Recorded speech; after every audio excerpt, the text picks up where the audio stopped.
ssbro2 technology च्यानलमा सम्पूर्णलाई मेरो नमस्कार।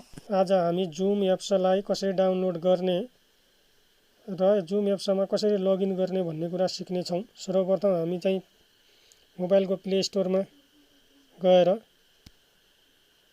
सर्च गर्ने, सर्च बारमा यहाँ माथि चाहिँ हामी यहाँ सर्च लेखेको छ, search for apps and games. यसमा चाहिँ जुम मिटिङ एप्स टाइप गरेर सर्च गर्ने, जो सबभन्दा अगाडि आछ त्यसैलाई क्लिक गर्ने। क्लिक गरिसकेपछि मैले चाहिँ डाउनलोड गरेको हुनाले मेरोमा ओपन देखाइरहेको छ, हजुरकोमा इन्स्टल भनेर देखाउँछ, त्यसमा क्लिक गर्ने। क्लिक गरिसकेपछि हामी चाहिँ यता एप्सहरुमा आयो, यो जस्तै यता जुम छ, जुममा चाहिँ हामी क्लिक गरे। क्लिक गरिसकेपछि यस्तो इन्टरफेस देखाउँछ। उत्तिकै अब जोइन गर्नुपर्ने छ भनेपछि हामी सिधै यो जोइन एन्ड मिटिङमा जोइन गर्ने।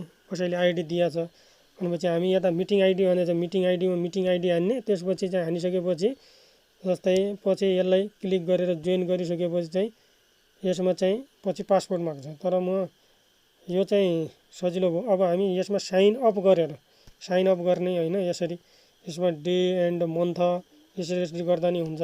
तर नर्मली चाहिँ जोलाई जिमेल छ त्यसको लागि चाहिँ सिधै यहाँ साइन इन गर्ने। साइन इन गरिसकेपछि जस्तै गुगलमा जाने। गुगलमा चाहिँ जुन यहाँ हजुरहरुको यो खुलिसकेपछि यहाँ चाहिँ जुन उ देखाउँछ त्यसमा चाहिँ क्लिक गर्ने। इमेल एड्रेस मैले जस्तै मेरो यो इमेल एड्रेसमा क्लिक गरे। क्लिक गरिसकेपछि यसरी सिधै नाम सो हुन्छ।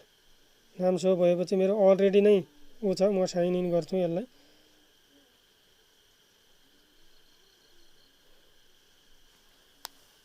यो चाहिँ मेरो खुल्यो।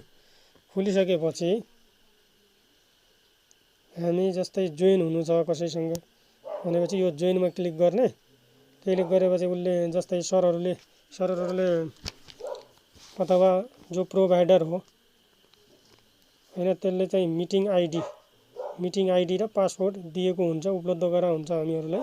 सबभन्दा अगाडि यहाँ मिटिङ आइडी हान्ने।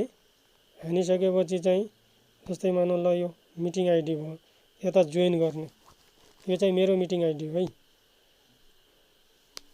जोइन चाहिँ यसरी गर्न मिल्छ, म अगाडि देखाउँछु। नत्र खास पासपोर्ट र उ हान्ने हो।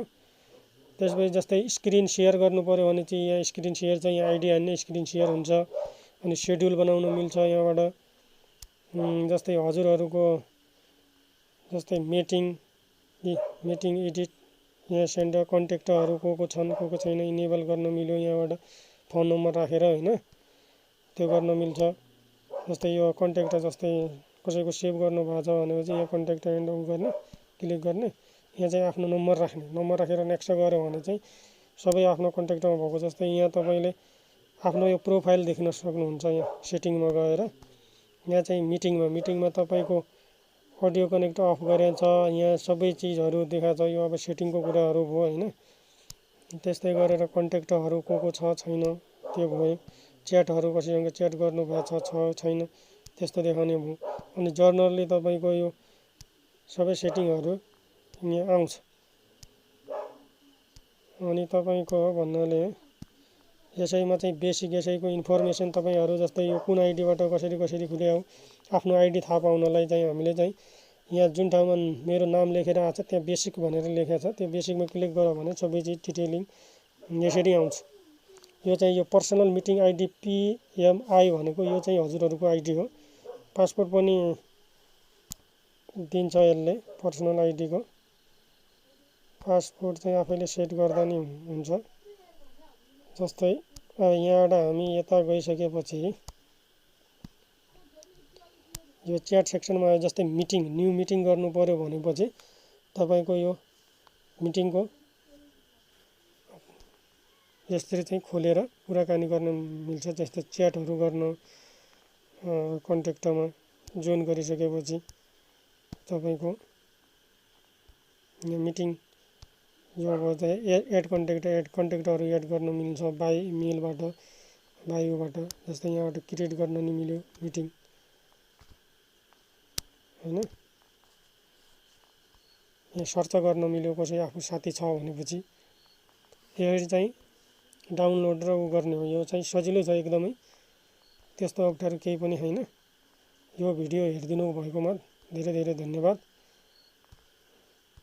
दिँदै नयाँ भिडियोमा हामीहरू भेट गर्नेछौँ। Thank you.